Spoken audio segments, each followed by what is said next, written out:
G'day brothers and the occasional sister joining us today. Welcome to the Bro Check Club. My last video was about anxiety and how I've struggled often with crowds, going into a crowd situation, which is kind of ironic because I've spent most of my life working in crowds and it's never been easy. And it prompted a really interesting comment by Greg Wells, and welcome to the channel if you're back again, Greg. And I completely agree with what you're saying too. Greg, like me, is a musician, or has been in his life, and he's dealt with people drinking and vomiting and throwing up at the pub and fighting and all the noise, and now he's 60 and he's at home and he's in his castle and he does his blacksmithing, which I think is brilliant, mate. And he doesn't have the need to go out and subject himself to crowds and thus becoming anxious. And there's absolutely nothing wrong with that, Greg, and I concur with you. We're all uniquely different. We've all got our own paths. We've all got our own challenges we've had in our lives. We've had different traumas that we might have experienced and different things. So none of us are the same, and we've all got different needs. And it's certainly not one glove fits all. And I definitely don't mean to put what I'm doing by pushing myself onto anybody else. I don't recommend it. All I'm saying is that I'm finding for myself, by going out and overcoming my fear, I'm getting more positive back once I get past that initial stage. And I struggle with it. I struggle to go into a group of people. Really difficult. I find it hard. It challenges me, and I don't mind being challenged to some degree, but I pick my days carefully when I want to do something like that. Even when I go into town now, I have people come up to me all the time saying, "G'day Clay, can I get a photo with you?" And sometimes it's uncomfortable, but that's what you do when you become a public figure. That's part of it. I think all of us men, to one degree or another, most of you guys that are listening to me will agree that it's very hard to speak in public. If you've got a wedding to speak at, or you've got a funeral to speak at, unless it's something that you're well practiced at, you go to Toastmasters and you've learned how to do it, or you're just naturally good at. The majority of us find it difficult to go into a public situation and speak. I have always found it difficult, and only because I'm used to speaking in a camera all the time. I've kind of got a little bit of practice there, but I've never been particularly good at it, and I struggle with it. I really do. So I relate to that there. I think it's not easy for majority of men and women to speak. I think school teachers do it every day in a classroom. They're good at it. Politicians, maybe car salesmen who speak to people on the street all the time, but a lot of people, probably sales reps in companies that go out and do cold calls, get used to it, but a lot of people, it's very difficult. Kawa tea. I want to touch on addiction again. I talk about it a bit in the channel, and I feel like I'm qualified too, because I've had some shocking addictions in my life that have really been difficult to overcome. I have a number of friends that are alcoholics, that are recovering alcoholics. Young Damo that I'm looking after right now, he's living with me. As you guys know, a part of the Clay Tool Stories channel is a lot of my earnings go back into supporting young people. And every year we have like 1 to 2 different men come and live on the property, and that's all covered by that channel. That channel's actually doing really well right now. It's just had a couple of videos blow up really big, and it's still, which is good because I haven't been doing that much work on it since I've been sick this year. So it's good because that funds what I do there. But as a recovering alcoholic, and I had this discussion this morning with Damo, we both agree on one thing, that it's really paramount. And this is not only if you're a recovering alcoholic, this is if you're recovering anything in any field. It's really, really important that you have a group around you. The science is out, and it's been talked about in a number of different online forums that I've looked at and papers I've read. And you can research it yourself, that when there's a group involved with one person's wellness, there's generally a 95% heal rate of getting well. But when you try to do it by yourself and alone, there's generally a 95% fail rate. There's that little 5% that are outside of the paradigm, the normal, that can normally do okay by themselves, but they're rare. We are not creatures that are supposed to be solitary. So with anxiety, this is where it poses a problem. And Colin Price commented in the last video. He said, "Why don't you set up something like a man shed, and you have a barbecue and men get together and talk about this problem?" Well, I did that about. Well, I did tell you exactly what I did. I did 8 years ago and 7-8 months ago on my birthday, my 50th birthday. After my 50th birthday, we did a pig on a spit, and I had half a pig left over, and I thought, geez, how am I going to share all this meat out? And I thought, I know what. And I put a little thing out to all the brothers I know who didn't come to my party because they suffer anxiety. And I had a lot of people come to that party, and there was quite a few guys said to me, "Look, mate, I'm not good in crowds, so I'm there with you in spirit." I had a total of 8 men that just in my area that I put out a private message on Messenger and said, "Hey bro, I've got half a pig left." Just a very small group of fellas that actually were all in the same boat, that didn't really feel comfortable being in a group. Will only be a very small group. It'll be at the very most, it'll be 9 people coming, and that's if they all come. I expected that a couple wouldn't come, and they all had different reasons why they couldn't make it.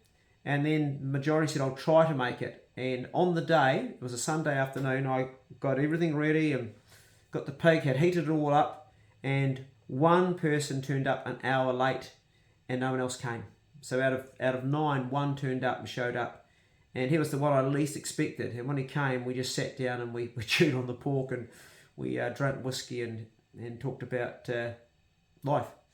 So it's very difficult for people that have anxiety to get help, because you've got to go into a public place. So if you're a recovering alcoholic, it's very difficult for you to go to an AA meeting and stand up and say, "Hello, my name's Clay, I'm a recovering alcoholic. Today I haven't had a drink," or "Today I've had a drink."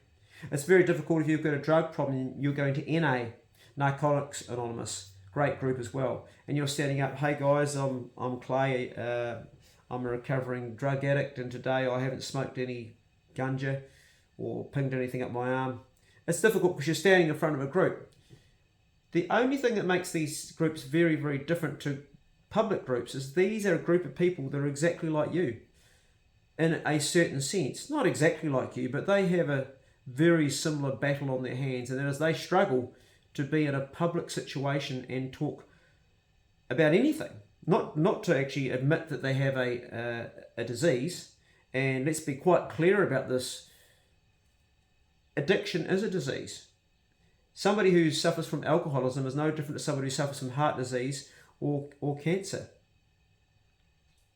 They're just diseases, and we're all of the nature that sooner or later in our lives we're going to get sick with some disease or another. So you're not exactly alone in this disease that you have if you are an alcoholic, or you're a drug addict, or you're a gambler, or you're a sex addict or porn addict, or whatever your addiction is. They're all addictions that ultimately destroy your life and the people around you that you love.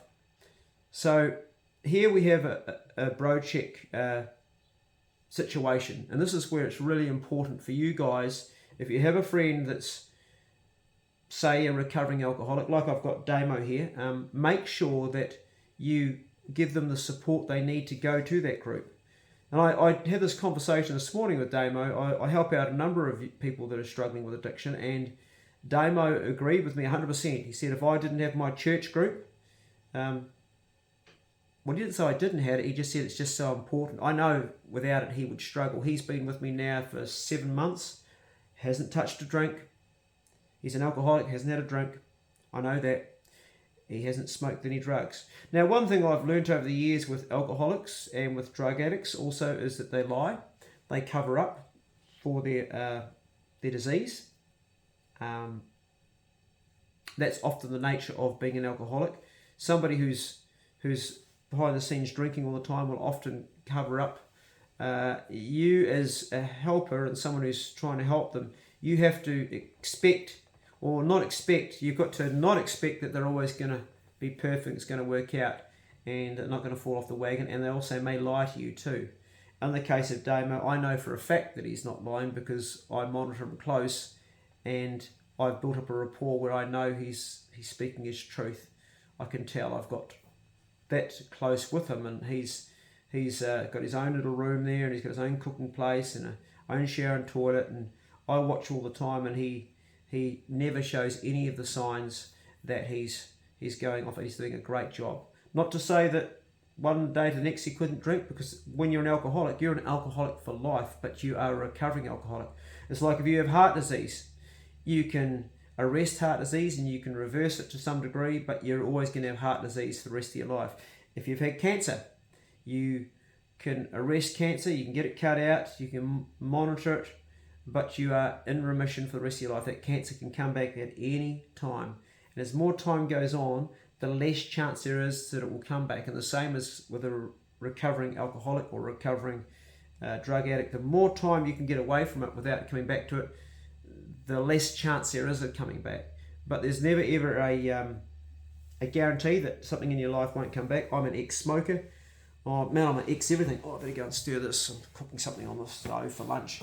So don't be too hard on yourself if you are one of those people that needs help but you can't go and get it because you struggle with the anxiety of getting it. I totally get that, but all is not lost. There are ways and means around that, and I would suggest strongly if you're struggling with actual being in a group to get help, start off with one person that you trust and stay close to that person.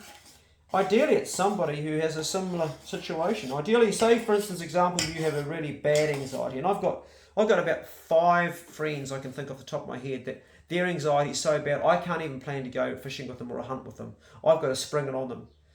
They won't even. I've got 2 that aren't even comfortable to come and sit down in the chair in my living room, and that is debilitating stuff, man. They're always on high alert. They function, they do their jobs, they function. One's married, one's a single guy.